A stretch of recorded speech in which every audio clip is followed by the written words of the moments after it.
लो भाई, ये 6 है तो इसका शतक है, लाड लेगा। 14 साल 23 दिन में अपना शतक ठोक दिया है, बता दिया है।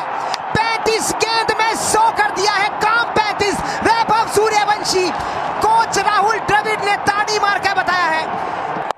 छक्का ला के सैकड़ा, चढ़दे सूरज ढलदे वेखे, बुझदे दीवे बलदे वेखे, हीरे दा कोई मुल ना जाने, मैं तां खोटे सिक्के चलदे वेखे। और ये बॉल पे बलवा और एक के साथ शतक पूरा